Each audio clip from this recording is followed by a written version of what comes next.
The Velveteen Rabbit by Margery Williams Bianco.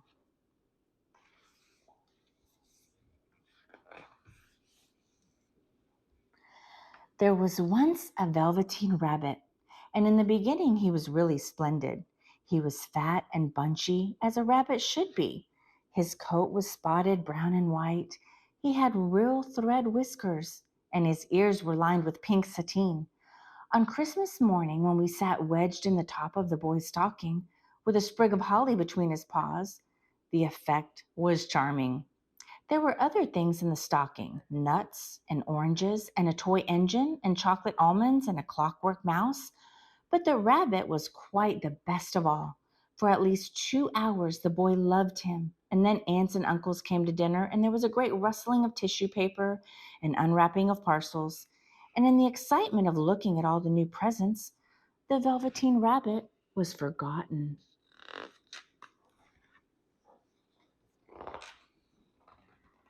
For a long time he lived in the toy cupboard or on the nursery floor, and no one thought very much about him. He was naturally shy, and being only made of velveteen, some of the more expensive toys quite snubbed him. The mechanical toys were very superior and looked down upon everyone else. They were full of modern ideas and pretended they were real. The model boat, who had lived through 2 seasons and lost most of his paint, caught the tone from them and never missed an opportunity of referring to his rigging in technical terms. The rabbit could not claim to be a model of anything, for he didn't know that real rabbits existed. He thought they were all stuffed with sawdust like himself, and he understood that sawdust was quite out of date and should never be mentioned in modern circles. Even Timothy, the jointed wooden lion, who was made by the disabled soldiers and should have had broader views, put on airs and pretended he was connected with government. Between them all, the poor little rabbit was made to feel himself very insignificant and commonplace, and the only person who was kind to him at all was the Skin Horse. The Skin Horse had lived longer in the nursery than any of the others.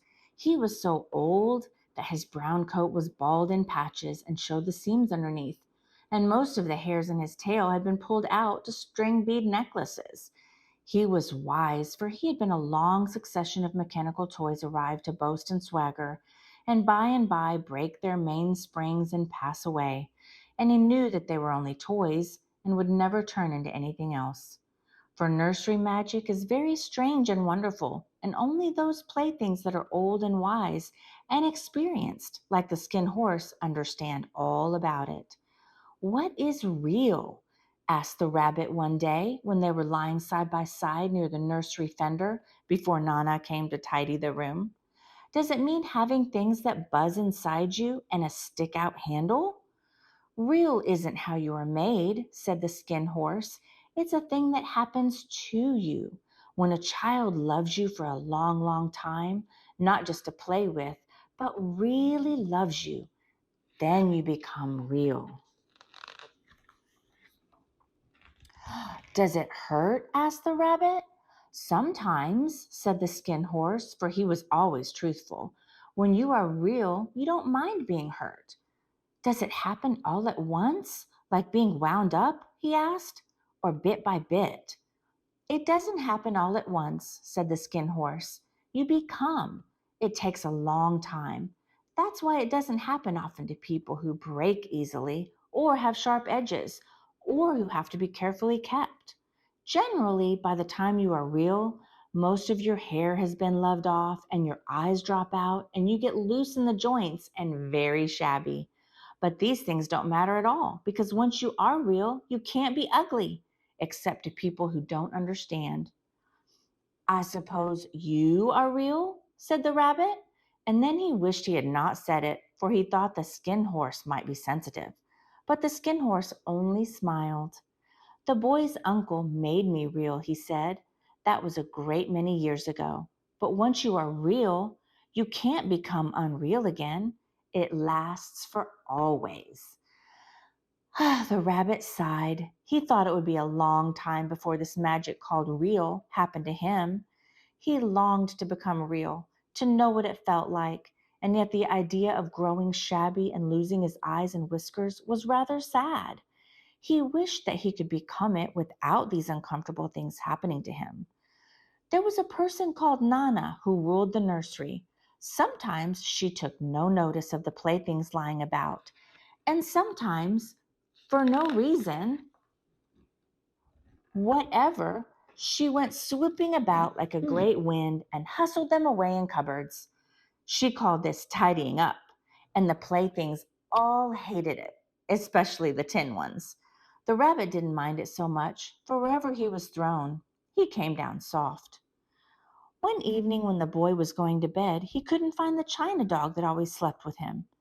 Nana was in a hurry, and it was too much trouble to hunt for china dogs at bedtime. So she simply looked about her, and seeing that the toy cupboard door stood open, she made a swoop. "Here," she said, "take your old bunny. He'll do to sleep with you." And she dragged the rabbit out by one ear and put him into the boy's arms. That night, and for many nights after, the Velveteen Rabbit slept in the boy's bed. At first he found it rather uncomfortable, for the boy hugged him very tight, and sometimes he rolled over on him, and sometimes he pushed him so far under the pillow that the rabbit could scarcely breathe. And he missed, too, those long moonlight hours in the nursery when all the house was silent, and his talks with the skin horse. But very soon he grew to like it, for the boy used to talk to him and made nice tunnels for him under the bedclothes that he said were like the burrows the royal rabbits lived in. And they had splendid games together in whispers when Nana had gone away to her supper and left the nightlight burning on the mantelpiece. And when the boy dropped off to sleep, the rabbit would snuggle down close under his little warm chin and dream, with the boy's hands clasped close round him all night long. And so time went on, and the little rabbit was very happy, so happy that he never noticed how his beautiful velveteen fur was getting shabbier and shabbier, and his tail becoming unsewn, and all the pink rubbed off his nose where the boy had kissed him. Spring came, and they had long days in the garden, for wherever the boy went, the rabbit went too. He had rides in the wheelbarrow and picnics on the grass, and lovely fairy huts built for him under the raspberry canes behind the flower border. And once, when the boy was called away suddenly to go out to tea, the rabbit was left out on the lawn until long after dusk, and Nana had to come and look for him with the candle because the boy couldn't go to sleep unless he was there. He was wet through with the dew and quite earthy from diving into the burrows the boy had made for him in the flower bed, and Nana grumbled as she rubbed him off with a corner of her apron. "You must have your old bunny," she said. "Fancy all that fuss for a toy." The boy sat up in bed and stretched out his hands. "Give me my bunny," he said. "You mustn't say that. He isn't a toy. He's real." When the little rabbit heard that, he was happy, for he knew that what the skin horse had said was true at last. The nursery magic had happened to him, and he was a toy no longer. He was real. The boy himself had said it. That night he was almost too happy to sleep, and so much love stirred in his little sawdust heart that it almost burst.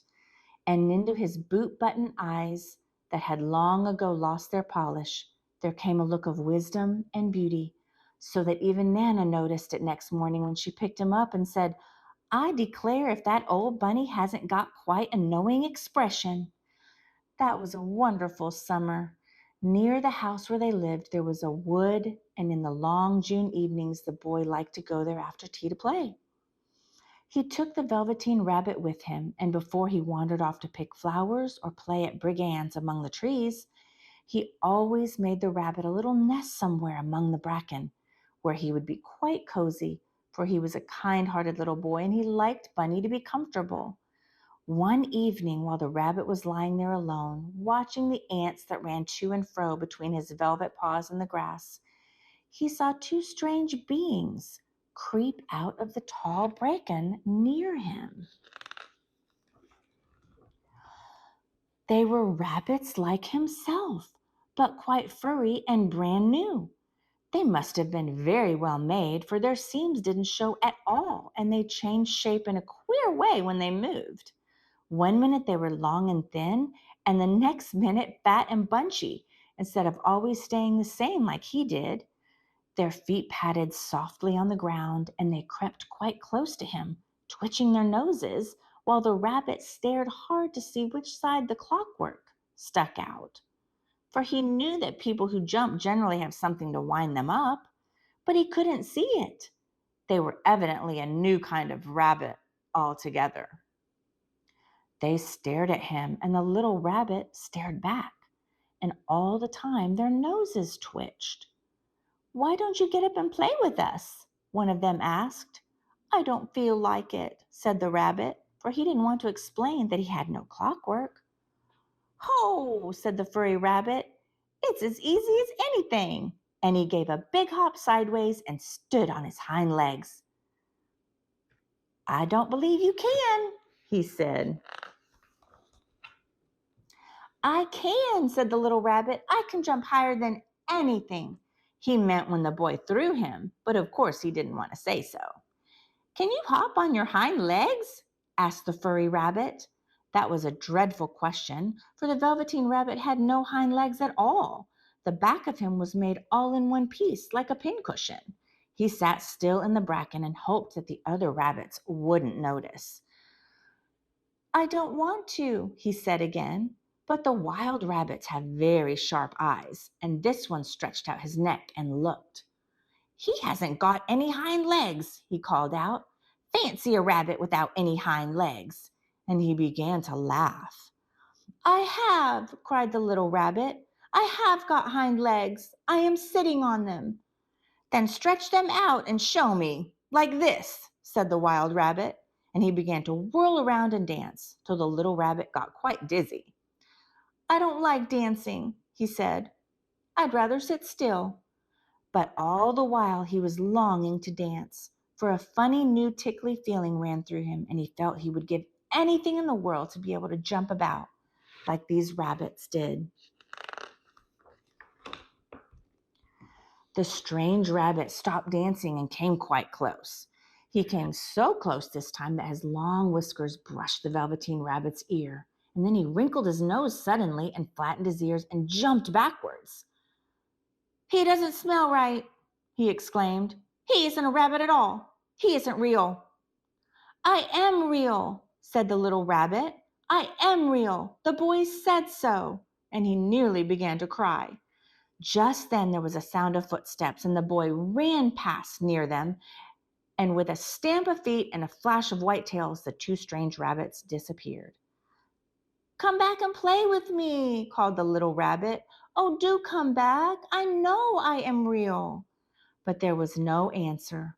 Only the little ants ran to and fro, and the bracken swayed gently where the two strangers had passed. The Velveteen Rabbit was all alone. "Oh dear," he thought, "why did they run away like that? Why couldn't they stop and talk to me?" For a long time he lay very still, watching the bracken and hoping that they would come back. But they never returned, and presently the sun sank lower and the little white moths fluttered out, and the boy came and carried him home. Weeks passed, and the little rabbit grew very old and shabby, but the boy loved him just as much. He loved him so hard that he loved all his whiskers off, and the pink lining to his ears turned gray, and his brown spots faded. He even began to lose his shape, and he scarcely looked like a rabbit anymore, except to the boy. To him, he was always beautiful, and that was all that the little rabbit cared about. He didn't mind how he looked to other people because the nursery magic had made him real. And when you are real, shabbiness doesn't matter. And then one day, the boy was ill. His face grew very flushed, and he talked in his sleep. And his little body was so hot that it burned the rabbit when he held him close. Strange people came and went in the nursery, and a light burned all night, and through it all the little Velveteen Rabbit lay there, hidden from sight under the bedclothes. And he never stirred, for he was afraid that if they found him, someone might take him away, and he knew that the boy needed him. It was a long, weary time, for the boy was too ill to play, and the little rabbit found it rather dull with nothing to do all day long. But he snuggled down patiently and looked forward to the time when the boy should be well again, and they would go out in the garden amongst the flowers and the butterflies and play splendid games in the raspberry thicket like they used to. All sorts of delightful things he planned, and while the boy lay half asleep, he crept up close to the pillow and whispered them in his ear. And presently the fever turned, and the boy got better. He was able to sit up in bed and look at picture books, while the little rabbit cuddled close at his side. And one day they let him get up and dress. It was a bright, sunny morning, and the windows stood wide open. They had carried the boy out onto the balcony, wrapped in a shawl, and the little rabbit lay tangled up among the bedclothes, thinking. The boy was going to the seaside tomorrow. Everything was arranged, and now it only remained to carry out the doctor's orders. They talked about it all, while the little rabbit lay under the bedclothes with just his head peeping out, and listened. The room was to be disinfected, and all the books and toys that the boy had played with in bed must be burnt. Hooray, thought the little rabbit. Tomorrow we shall go to the seaside. For the boy had often talked of the seaside, and he wanted very much to see the big waves coming in, and the tiny crabs, and the sandcastles. Just then Nana caught sight of him. How about his old bunny? She asked. That, said the doctor, why, it's a mass of scarlet fever germs. Burn it at once. What? Nonsense. Get him a new one. He mustn't have that any more. And so the little rabbit was put into a sack with the old picture books and a lot of rubbish, and carried out to the end of the garden behind the fowl house. That was a fine place to make a bonfire, only the gardener was too busy just then to attend to it. He had the potatoes to dig and the green peas to gather, but next morning he promised to come quite early and burn the whole lot. That night the boy slept in a different bedroom, and he had a new bunny to sleep with. It was a splendid bunny, all white plush with real glass eyes, but the boy was too excited to care very much about it, for tomorrow he was going to the seaside, and that in itself was such a wonderful thing that he could think of nothing else. And while the boy was asleep, dreaming of the seaside, the little rabbit lay among the old picture books in the corner behind the fowl house, and he felt very lonely. The sack had been left untied, and so by wriggling a bit, he was able to get his head through the opening and look out. He was shivering a little, for he had always been used to sleeping in a proper bed, and by this time his coat had worn so thin and threadbare from hugging that it was no longer any protection to him. Nearby he could see the thicket of raspberry canes, growing tall and close like a tropical jungle, in whose shadow he had played with the boy on bygone mornings. He thought of those long sunlit hours in the garden, how happy they were, and a great sadness came over him. He seemed to see them all pass before him, each more beautiful than the other, the fairy huts in the flower bed, the quiet evenings in the wood when he lay in the bracken, and the little ants ran over his paws. The wonderful day when he first knew that he was real. He thought of the skin horse, so wise and gentle, and all that he had told him. Of what use was it to be loved and lose one's beauty and become real if it all ended like this?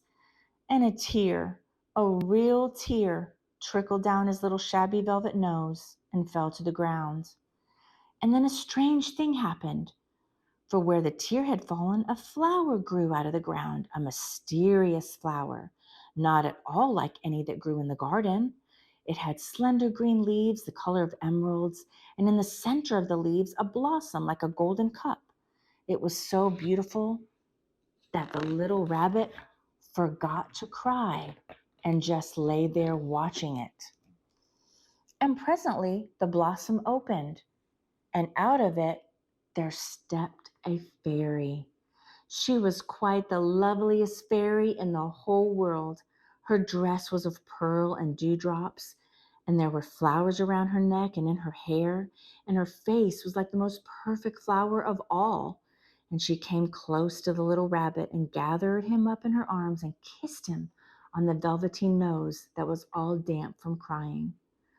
"Little rabbit," she said, "don't you know who I am?"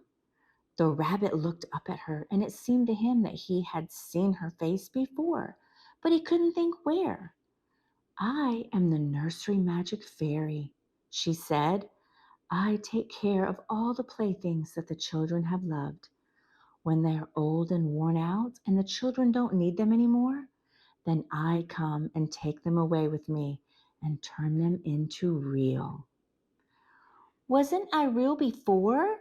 asked the little rabbit. "You were real to the boy," the fairy said, "because he loved you. Now you shall be real to everyone." And she held the little rabbit close in her arms and flew with him into the wood. It was light now, for the moon had risen. All the forest was beautiful, and the fronds of the bracket shone like frosted silver. In the open glade between the tree trunks, the wild rabbits danced with their shadows on the velvet grass. But when they saw the fairy, they all stopped dancing and stood around in a ring to stare at her.